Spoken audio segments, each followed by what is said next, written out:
자, 안녕하십니까. 하이퍼림입니다.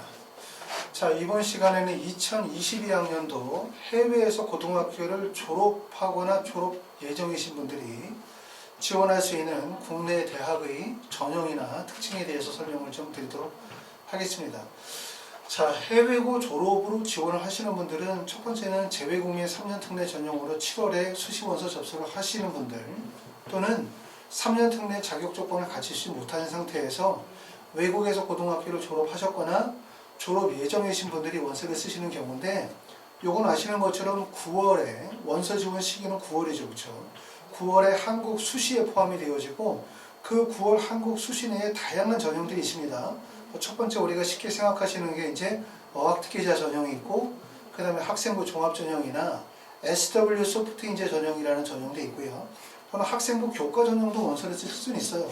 단 이제 수능 최저가 들어가는, 다시 말해서 수능 시험을 봐야 되는 논술 전형 중에서 수능 최저를 반영하는 전형이라든가, 아니면 정시 같은 경우는 원서 지원이 좀 어렵기 때문에 수능 시험을 반영하지 않고 소리평가나 면접을 통해서 지원하는 전형으로 원서를 쓰시게 될 것 같습니다. 어느 때보다도 해외고 졸업자로 원서를 쓰시는 9월 전형에 대해서 관심이 있으신 분들이 많죠.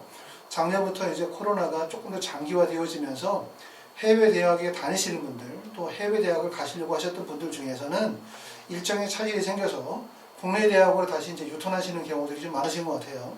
그래서 이번 시간에는 그런 분들을 위해서 우리가 9월에 국내 대학에 원서를 쓰시게 되어질 때, 만약 내가 해외에서 고등학교를 졸업하거나 또는 졸업할 예정이라면 어느 대학에 원서를 쓰실 수 있는지에 대해서 설명을 드려보도록 하겠습니다.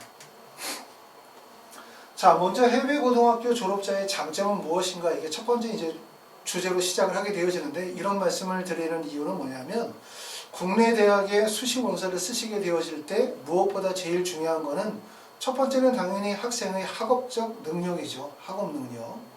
두 번째는 중요한 게 지원학과와 관련이 되어진 전공 적합성이거든요. 예를 들어서 내가 경영학과에 원서를 쓰려고 한다. 그럼 내가 고등학교 과정에서 경영학과와 관련이 되어진 어떤 활동과 우수성이 있느냐. 내가 만약에 의대를 가려고 한다. 그럼 내가 고등학교 때 의대와 관련된 어떤 학업적 우수성과 활동의 역량이 있느냐. 이 부분이 중요해요. 왜냐하면 서류 제출과 면접을 통해서 대학을 가기 때문에. 그런데 이 말씀을 먼저 드리는 이유는, 해외에서 고등학교를 졸업하시는 분들이 원서를 쓸 때 가장 머릿속에 생각하는 거 이것만 생각해요. 가고 싶은 대학, 가고 싶은 학과를 생각한단 말이에요.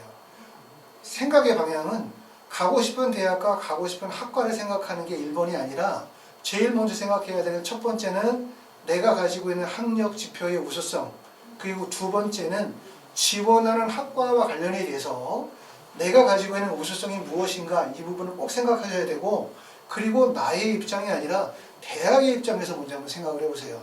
대학에서 만약 나의 학력이나 관련이 되어진 서류를 받았었을 때 대학에서는 나의 우수성을 무엇이라고 생각할까, 이걸 먼저 생각해 볼 필요가 있어요. 이 생각의 차이가 입시에서 결국은 합격을 이끌어내는 되게 중요한 생각의 전환점이다라고 말씀을 드릴 수 있는데, 해외에서 고등학교를 졸업하신 학생들이 가지고 있는 장점은, 첫 번째는 외국어 구사 능력이겠죠. 내가 예를 들어서 뉴질랜드나 호주 또는 캐나다나 미국에서 공부를 했거나, 유럽에서 공부를 했거나, 중국에서 공부를 했다고 한다면 해당 나라에서 제2외국어를 공부하기 때문에 외국어 구사 능력이 매우 뛰어나다. 이런 부분들이 대학에서 인정되는 부분일 거고, 두 번째는 다양한 표준화되어진 학력 지표가 있죠.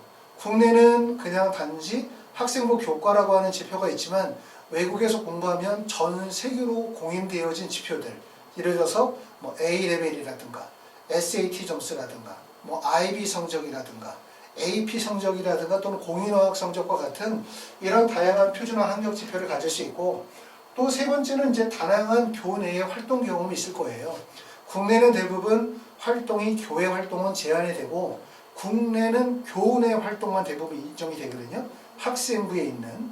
그리고 또 학생부에 있는 활동들이 대부분 이제 축소가 많이 돼서 기재할 수 있는 양 자체가 많이 줄었기 때문에 활동 역량이 많이 반영이 되지 못한다고 한다면, 해외 같은 경우는 교내와 교외 활동의 경계가 없다 보니까 학생들이 교내의 다양한 활동들을 경험하는 학생들이 있어요. 물론 이것도 내가 어느 나라에 있느냐, 어느 지역에 있느냐, 어떤 고등학교 유형에서 공부하느냐에 따라서 이러한 외국어 구사 능력이라든가 표준화되어진 학력 지표라든가 다양한 활동 경험의 차이는 있을 거라고 생각이 되어지긴 하지만 해외에서 고등학교를 졸업하시는 분들에 대해서 국내 대학의 관점에서 생각할 때 우수성은 첫 번째는 외국어 구사 능력, 두 번째는 표준화되어진 학력 지표, 세 번째는 다양한 활동 경험이다. 이렇게 말씀을 드릴 수가 있어요. 자, 그리고 두 번째로 가면 우리가 이제 해외 고등학교 졸업자들이 지원이 가능한 전형이 있는데 우리가 살펴보시게 되어질 때 지금 현재 2022학년도 시행계획이 발표가 되어져 있거든요. 시행계획에서 대학마다 자격 조건이 있는데 그 자격 조건이 이렇게 나와 있습니다. 첫 번째는 국내 고등학교 졸업 예정자로서 소프트웨어 분야의 재능을 가진 자 이렇게 나와 있으면 한정이 국내 고등학교 졸업 예정자로 한정이 되어 있기 때문에 해외 고등학교 졸업자는 지원이 불가하신 거예요. 그런데 국내 고등학교 졸업 예정자 또는 법령에 의하여 인정되는 자라고 나오면 법령이라는 말이 나오면 주로 검정고시 출신자라든가 해외에서 고등학교를 졸업하신 분들이 지원이 가능하다는 의미입니다. 세 번째는 고등학교 졸업자로서 2020년 2월 졸업 예정자를 포함하여 법령에 의해서 졸업 이상의 학력이 인정되는 자 이것도 마찬가지로 지원하실 수 있는 거예요. 그러니까 국내 고등학교 졸업 예정자라고 하면 지원이 불가능하지만 거기에 법령이라는 말이 붙게 되면 검정고시 출신자나 해외 고등학교 졸업자도 지원이 가능하다는 의미로 이해하시면 됩니다. 네 번째는 국내외 고등학교 졸업 예정자로서 2022년 2월 졸업 예정자 포함 법령에 의하여 고등학교 졸업 이상의 학력이 있다고 인정되는 자 결국은 네 번째가 가장 좋은 거죠. 그러니까 국내외고라고 해서 해외고를 딱 지칭하는 경우가 사실상 해외 고등학교를 선발하겠다는 의지가 모집 요강에 크게 담겨있다 이렇게 볼 수 있고 아무래도 이렇게 그냥 고등학교 졸업자 또는 국내 정규 졸업자라고 되어져 있는 경우보다는 해외 고등학교를 모집 요강의 자격 조건에 정확하게 명시하고 있는 경우가 해외 고등학교 학생들이 지원하기에 조금 더 좋은 대학이다 이렇게 보실 수는 있습니다. 자, 2022년도 변화되는 부분들이 사실 좀 많아요. 해외 고등학교 졸업자가 국내 대학을 가는 데 있어서는 사실은 올해가 좀 불리한 한 해라고 말씀을 드릴 수 있거든요. 그 이유는 첫 번째는 수시 선발 비율이 줄었잖아요. 그럼 수시 선발의 비율이 줄면 어디에서 주냐면 특히 학생부 종합전형에서 비율이 줄거든요. 학생부 종합전형은 해외 고등학교 학생들이 많이 지원하는 전형이기 때문에 학생부 종합전형이 축소되고 정시 비중이 늘었다. 이 얘기는 결국은 해외고 학생들이 국내 대학을 갈 때 문이 좀 좁아졌다. 이렇게 이해하실 수가 있어요. 첫 번째 달라지는 점이 학생부 종합전형의 축소고 두 번째는 아시는 것처럼 특기자 전형이 폐지가 되거나 축소가 되어졌는데 대표적으로 아시는 것처럼 한양대학교 슬기 글로벌 인재 전형이 폐지가 되어졌어요. 한양대학교 슬기 글로벌 인재 전형 같은 경우는 SAT나 면접을 통해서 서류평가를 통해서 합격을 하는 전형이고 공인어학 성적이 제출이 이루어지지 않기 때문에 아무래도 해외에서 장기간 체류하신 분들 국내에서 특목고 출신의 학생들이 많이 지원했었던 학생들이 많이 관심을 가지고 있는 전형인데 여기 폐지가 되어지고 경희대학교에 마찬가지로 실기 글로벌 영어 전형도 마찬가지로 폐지가 되어졌습니다. 그렇기 때문에 어학특기자 전형으로 해서 국내 대학을 가시려고 하셨던 분들의 입장에서 볼 때는 가장 관심 있는 두 개의 대학에서 실기 전형, 글로벌 인재 전형, 특기자 전형이 폐지가 되었다고 볼 수 있고 동덕여대의 특기자 전형이 폐지가 되어졌고요. 우송대학교의 외국어 우수자 전형이 폐지가 되었고 고려대학교 특기자 전형은 전형으로는 그대로 존재하지만 그 전년도하고 달라져서 사실상 우리가 인문이나 자연계열의 대부분의 학생들을 특기자 전형에 선발하진 않아요. 특기자 전형에서 선발하는 전형이 체육교육학과고 디자인 조경, 그 다음에 사이버 국방학과만 고려대 특기자 전형에서 선발하기 때문에 사실상 한양대, 경희대, 동덕여대, 우송대, 고려대 같은 경우들은 특기자 전형, 어학특기자 전형이 폐지가 되어졌다 이렇게 보실 수가 있습니다.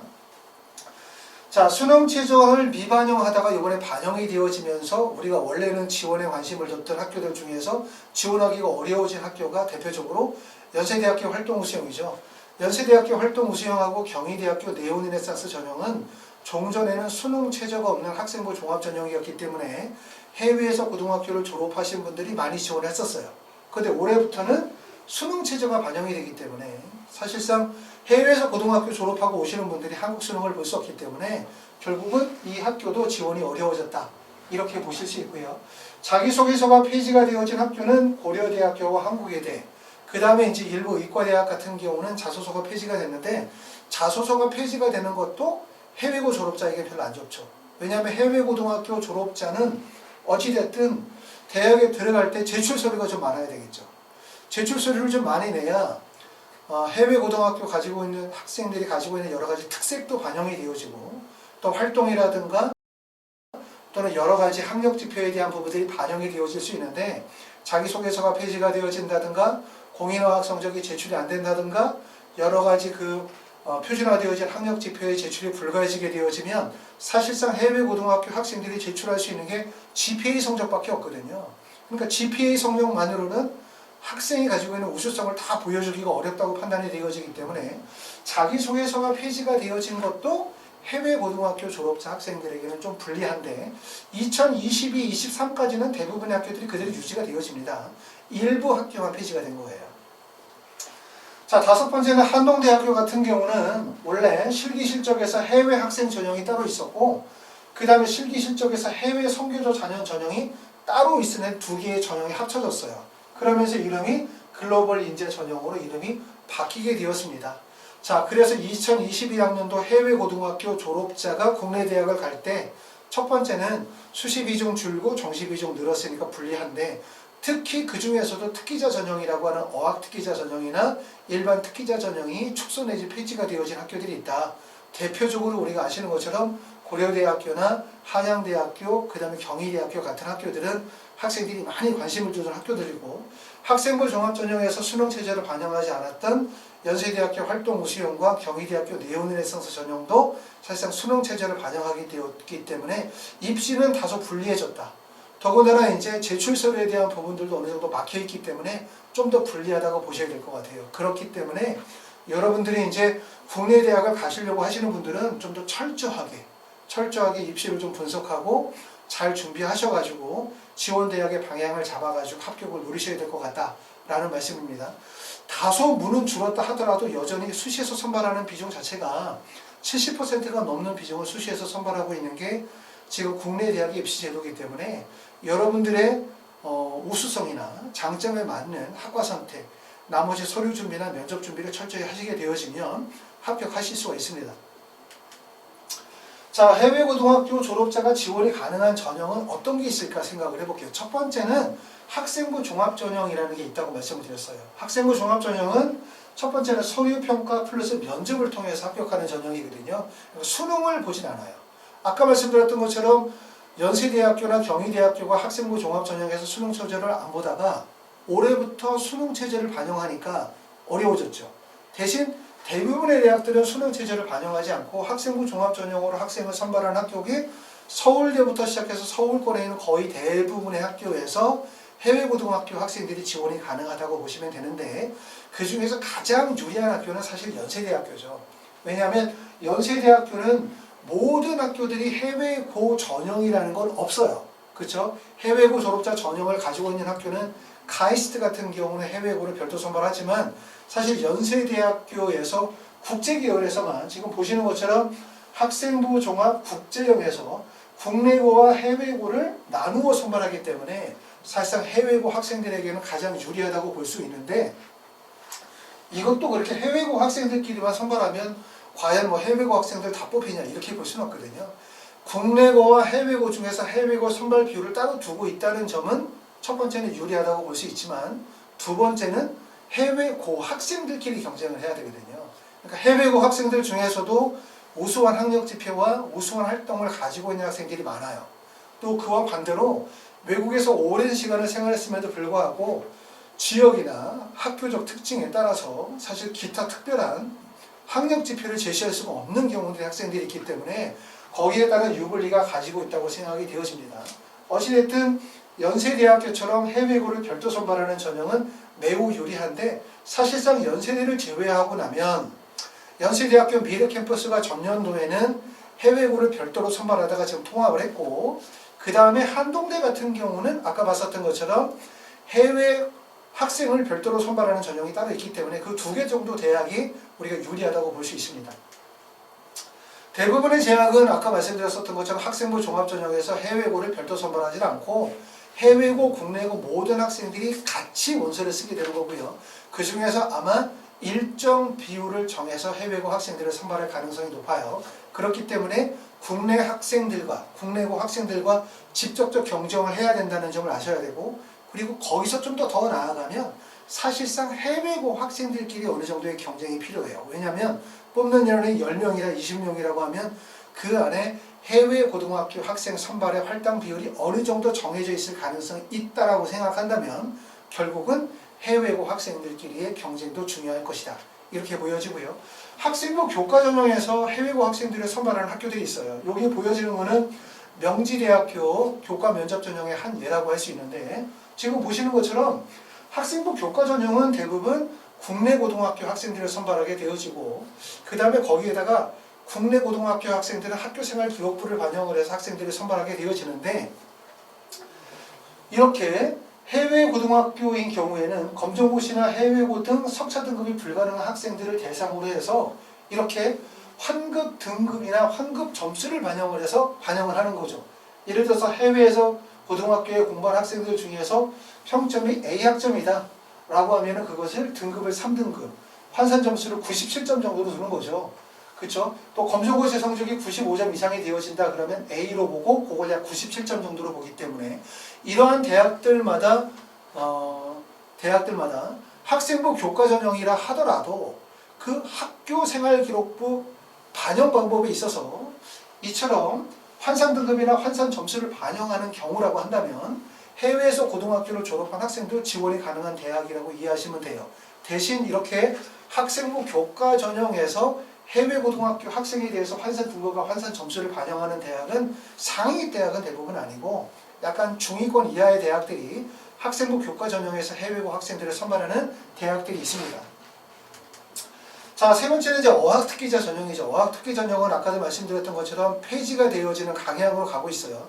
하지만 2022학년도까지는 국민대학교에서 44명 뽑고 서경대학교 6명, 세명대학교, 건영대, 부산외대, 상지대 정도는 공인어학 성적을 반영하면서 어학특기자 전형을 유지하고 있고, 그 다음에 공인어학 성적을 요구하고 있진 않지만 해당으로 면접을 실시하면서 해외고등학교 학생들 일종의 어학특기자 전형으로 지원이 가능한 학교는 이화여대, 연세대, 미래, 한동대, 한림대, 한남대 정도가 남아져 있는데, 대학이 사실은 선택폭이 그렇게 넓지는 않기 때문에 사실상 어학특기자 전형으로 지원할 수 있는 대학이 별로 많지 않은 상태라고 보시면 되고, 특히 영어 같은 경우에는 어학특기자 전형에서 토익이나 토플 성적이나 탭스 같은 경우를 반영하고요.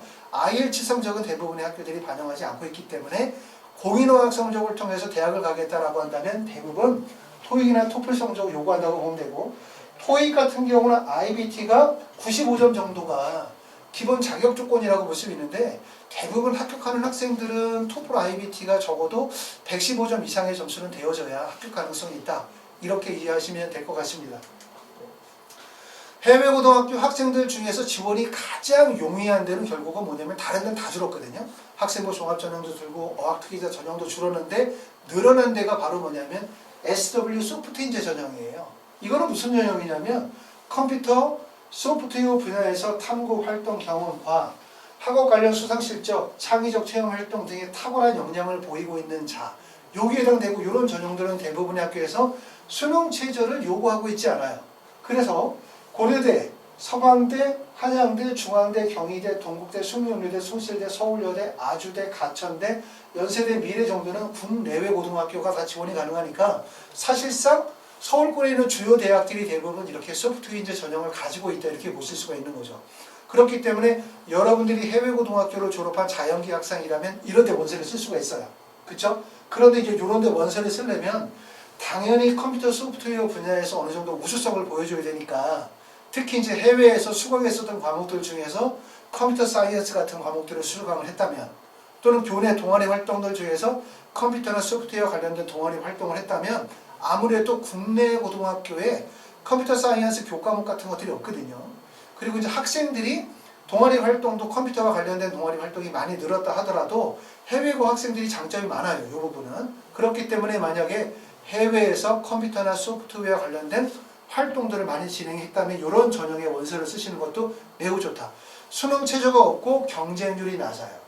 서류 제출이 가능하고 면접을 실시하기 때문에 합격에 유리하다고 판단하실 수가 있습니다. 그 다음에 이제 의학 계열에 관심을 두시는 분들이 많죠. 특히 이제 내년부터는 우리가 의대, 치대 들어가다가 약대까지 들어오기 때문에 약대가 우리가 엄청 관심을 갖는 이유는 뭐냐면 약대가 32개 대학에 1578명인데 이게 사실은 치대하고 한의대를 합친 숫자보다 많거든요. 그러니까 의학 계열은 의대냐 치대냐 이렇게 둘로 나눠진다고 볼 수 있어요. 그렇기 때문에 우리가 이제 의대나 약대의 원서를 쓰게 되어지면 수능 최저가 없는 전형의 원서를 쓰시겠죠. 대표적인 학교가 의대 같은 경우는 수능 최저 없는 학교가 서울대, 연세대, 그 다음에 성균관대, 고려대, 한양대, 중앙대, 인하대 정도가 대부분의 학생들이 원서를 쓰는 전형이고 순천향대, 강원대, 충북대 이런 학교들은 학생부 종합전형 수능 최저가 없다 하더라도 모집 인원이 적고 그 다음에 교과 반영 비율이 커요. 그러니까 국내고 학생에게 유리하다고 보셔야 되고 해외고 학생들이 의대를 쓸 때 적합한 학교는 인하대부터 중앙대, 한양대, 고려대, 성균관대, 연세대, 서울대인데 여기서 두 가지가 빠졌다는 거죠. 종전에는 연세대학교 활동우수형과 경희대학교 네오네레스 전형이 있는데 이 전형이 수능 최저를 반영하기 때문에 빠진 거고 대신 우리가 좋게 봐야 되는 부분은 뭐냐면 약대가 이제 2022학년도부터 선발이 가능하기 때문에 약대 중에서 수능 최저가 없이 해외고 학생들이 지원할 수 있는 학교가 서울대학교 약대, 성균관대학교, 중앙대 다빈치나 탐구역, 그 다음에 동국대학교 두드림 정도, 요 정도까지를 우리가 해외고 학생들이 지원할 수 있는 전형이라고 볼 수 있고 덕성여대나 한양대 에리카, 충북대학교, 그 다음에 경상대는 아까 말씀드렸던 것처럼 학생부 종합전형이라 하더라도 사실상 교과 반영 비율이 크기 때문에 국내고 학생들에게 좀 유리하다고 볼 수 있어요. 자, 그래서 아까 설명을 드렸었던 것처럼 해외 고등학교 졸업을 하시고 국내 대학 가시려는 분들은 9월에 원서를 쓰시게 되거든요. 근데 예전보다 수시 선발 비율이 줄고 그 다음에 특기자 전형이 폐지가 되어진다든가 자소서가 제출이 안 된다든가 해서 예전보다 조금 더 어려워진다고 볼 수 있지만 그래도 수시에서 선발하는 비율이 70%가 넘는 상황이기 때문에 국내 대학을 가시려고 하시는 분들은 지금서부터 내가 가지고 있는 학력 지표에 대해서 객관적인 분석을 하고 그 다음에 학과 선택을 해야 되고 필요한 서류에 대한 준비, 그 다음에 자기소개서 작성, 그 다음에 면접에 대한 대비 이런 부분들을 지금서부터 체계적으로 하나씩 준비하시면 될 것 같습니다. 혹시 궁금한 점 있으시면 하이퍼리뷰 전화 주시면 제가 상담 드리도록 하겠습니다. 감사합니다. 고맙습니다.